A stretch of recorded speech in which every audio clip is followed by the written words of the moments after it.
en illustration. Oui. Pros et Diomaye. Ousmane Sonko, deux présidents. Pros veut dire président. Président Ousmane Sonko. Bah voilà. Sonko et Diomaye, Diomaye et Sonko. Voilà. En 3 mois de gouvernance. ndekete yow dëkk bi am na xaalis. bu bëri. xaalis bu takku duun. allahu akbar am na xaalis. mais léegi ana xaalis bi. loolee laaj. mais Tribune Quotidienne nous dit 1150 milliards déjà empruntés.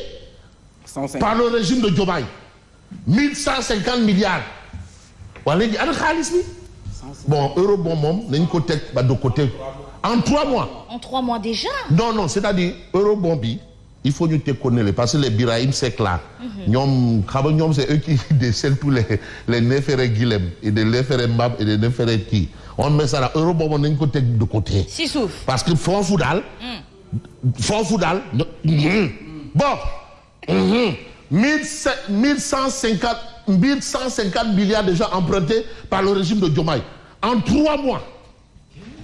Hein? waa léegi ana xaalis bi. ana xaalis bi. près de 150 milliards sur le marché de l'UEMOA 28 milliards le 3 mai 68 milliards le 31 mai 50 milliards le 6 juillet. yàggul de. ana xaalis bi waa barki dem Ndiaye la. le 6 juin. waa ana xaalis bi. 324 milliards de la BAD le 11 avril. Ah ouais. 450 milliards en eurobond le 3 juin. eurobond bi boobu saa waay. nañ ko teg parce que commission yi. oui non commission. là il a là. ndekete suppu kanja bu am laxas. ak boppu tànku xaar. ak beaucoup de viande. beaucoup de viande fruits de mer. yoxos pagne tout feu rempli. dafa am lu nga xam ne dañuy lekk ba jeex. alors. 200 commission commission ay. ils viennent d'arriver monsieur 10% amoon na fii de. yow. non bii monsieur xaw ma jaata la. Birahim Seck du forum civil. alors 230 milliards de francs du FMI en mi-juillet prochain. mais Anna, vous n'avez pas lu les lundis de Madiambal? Les lundis de Madiambal hier. Oui. Allahu Akbar. Donc il faut prendre la peine de lire les lundis de Madiambal. Voilà. Alors on reste avec Tribune. Subvention contre la vie chère. Mais attends, mais on doit se poser une question. Mais pourquoi les prix résistent aux milliards du gouvernement? Malgré les subventions, malgré tout, mais les prix résistent. Et écoutez bien, on a parlé de baisse des prix. Hier, j'ai suivi Sen Show. Mais il y a quelqu'un qui dit, attention, baisse des prix amoul. Baisse sur l'inflation, mon âme. Oui. Et ça confirme l'inflation. Parce que kilo tiède, 325, c'est allé jusqu'à 500 et après on baisse à la 400. 350. Attention, parce que aussi il y a des choses, il faut comprendre avec science et conscience. De toutes les façons, ça a baissé. C'est bon. Alors, pourquoi les prix résistent aux milliards du gouvernement? Mais parce qu'on n'est pas indépendant, on n'a rien que nous appartenons. Mais la souveraineté alimentaire ou souveraineté alimentaire. En tout cas, n'a bokk rek. N'a bokk rek. N'a dem rek. N'a dik rek assemblée. Et même quand on arrive à trouver nos produits locaux, oui, c'est inaccessible par le prix. Comment? Consommer local là, c'est la peau des... Je n'ai pas envie d'utiliser le mot, mais comprendra qui pourra. Oui. Alors, le gouvernement subventionne à coups de milliards, les prix augmentent. La réduction des prix, parce qu'aussi, il ne faut pas confondre les choses. Aujourd'hui, la réduction des prix est une forte promesse du président Diomaye Faye. Promesse. Digué. Borla. Ñàkk. Faye def ko war la. De toutes les façons, il y a une interrogation dans Tribune. Menace de suspension de la production de farine par les meuniers. Vers une pénurie du pain. That is the question. Mais un autre fait interpelle le docteur Bousso. À mon docteur. Demandez café, was, ngun. Douté. Na tàng rek. Njarum soow. Njarum soow mënu tàng de na sedd moom. ngun na tàng rek amul corona non amul rester chez vous xajul fii. Pas de prétexte. Non, pas de rester chez vous hein Mambay nañu indi Grèce wu yeewu rek nañu lijjanti Grèce wu yeewu rek. C'est une demande sociale. Quel est le rapport? Grèce wu yeewu na bëri rek. Le rapport, mais rester chez vous amul. En tout cas, le professeur Bousso dit que rester chez vous du am. Alors, évitons de créer une crise qui n'existe pas. Évitons demandez rester chez vous amul fii. Téléconférence xaw ma télé-réalité. amul doxul live and direct. na tàng rek na dikk assemblée rek. C'est ça le demande sociale. Allez, restez chez vous, allez. Bon, de toutes les façons, vous avez ici le professeur Bousso, docteur Bousso sur le cas de Covid recensé chez les pèlerins. Il faut éviter de créer une crise qui n'existe pas. Vraiment. Donc, fille, moom doxul. Qu'est-ce qu'il est charismatique. Non, mais demandez. Café. Douté. Ngun. Was. na tàng rek. Ciao sa xiir. Nana. Café Touba. na tàng rek. na dikk rek. Léegi Grèce wu yeewu on va gérer ça. Le reste moom de tàng rek. Voilà. Bon, on va essayer de voir un peu direct news. Mais Macky secoue le pouvoir et snob la nouvelle responsabilité. Nouvelle responsabilité bu kii diw. mooy borom waa yow bàyyi leen waa yow diw kooku noonu kii kooku. candidat. Voilà. Alors Macky Sall ignore la nouvelle responsabilité de Amadou Ba. moom kay xaw saful mbër saful xorom saful suukar saful xorom poole saful nekketu. Non. En tout cas, on a ça dans Direct News. La paix demande aux nouvelles autorités d'assurer une prise en charge prioritaire des jeunes et des femmes. Il ne faut pas confondre la proie, prendre la proie pour l'ombre ou bien l'ombre pour la proie. Mais en proie peut-être à ce qu'on peut retenir, le peuple quotidien nous dit Ndeysaan. Mais viré de l'état-major de l'armée de terre.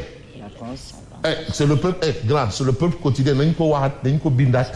Peuple quotidien boo ko kii de. La France au nord, le général Kandé. Il faut nga jël bant bu gudd. La France au nord. Donc il faut donner moi un bâton là. La France au nord, il faut amoo bant. Ah oui? La France au nord, le général Kandé. C'est le peuple.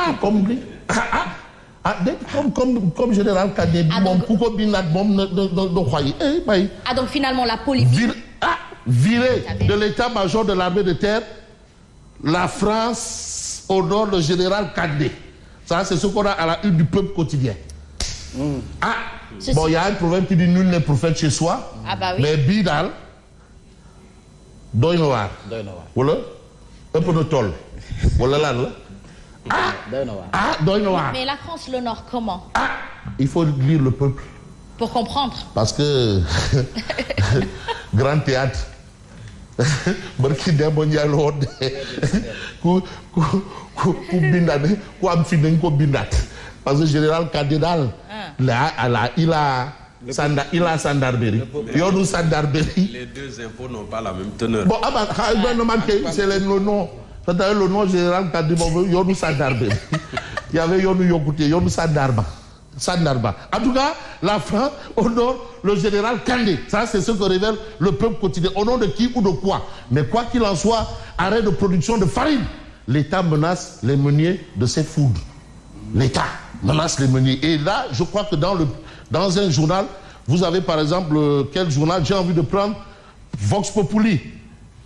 L'État déclare la guerre aux 7 meuniers. Donc les 7 meuniers doivent s'exécuter. Sinon, il y a le Rekaham. En tout cas, ils sont accusés d'avoir l'objectif de compromettre l'approvisionnement des ménages en pain et sommés de poursuivre la production, de faire dans le respect des prix nouvellement arrêtés. Ça, c'est la position de l'État. Et les meuniers disent Moukou. Voilà la situation que nous avons par rapport au prix par rapport à la farine. Alors, docteur Abdoulaye Bousso alerte sur la stigmatisation des pèlerins.